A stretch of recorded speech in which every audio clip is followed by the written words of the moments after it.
Hello বন্ধুরা, তোমরা কেমন আছো? আশা করি ভালোই আছো। আমিও ভালো আছি। আজকে তোমাদের জন্য একটি নতুন ভিডিও নিয়ে আসলাম। আজকে আমি রান্না করব পুঁটি মাছ দিয়ে নতুন শীতের সবজি দিয়ে চচ্চড়ি। আজকে চচ্চড়িটা আমি কিভাবে রান্না করব তোমরা সবাই আমার সঙ্গে থাকো।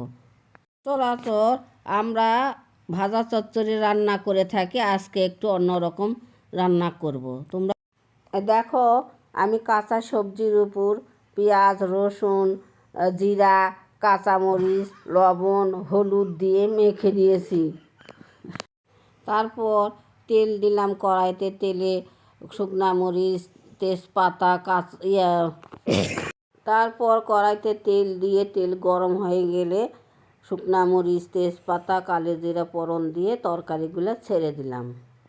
নাড়াচাড়া করে ঢাকনা দিয়ে ঢেকে দেব। কিছুক্ষণ পর ঢাকনাটা একটু নামায়ে আবার ঢেকে দেব। তারপর তরকারি সিদ্ধ হওয়ার জন্য একটু জল দিব। দেওয়ার পর মাছ ছেড়ে দিব, দিয়ে ঢাকনা দিয়ে ঢেকে দিব। তারপর ঢাকনা দিয়ে আমি চলে আসলাম আমাদের ছাদের উপর সিম গাছ লাগিয়েছি, সেই গাছ দেখতে আসলাম। আজকে কুয়াশা, কিচ্ছু দেখা যাচ্ছে না, অন্ধকার হয়ে আছে। ঠান্ডা, খুবই ঠান্ডা। ঠান্ডার জন্য আমি গাছগুলোতে জলও দিতে পারতেছি না, খুবই ঠান্ডা। এতই ঠান্ডা, ঠান্ডার জন্য কিচ্ছু কাজ করতে পারতেছি না। আমার ড্রাগন গাছ, অনেক দিন পর ছাদে এসে দেখি এই ড্রাগন গাছটা অনেকটা ইঁদুরে খেয়ে নিয়েছে। তারপর ওইটা ওইভাবে রেখে এসে আমি আবার রান্নার কাছে চলে আসলাম। দেখো, আমার রান্নাটা হয়ে আসছে। এখন একটু তেল তেল বের হলেই তোমরা নামিয়ে ফেলবে।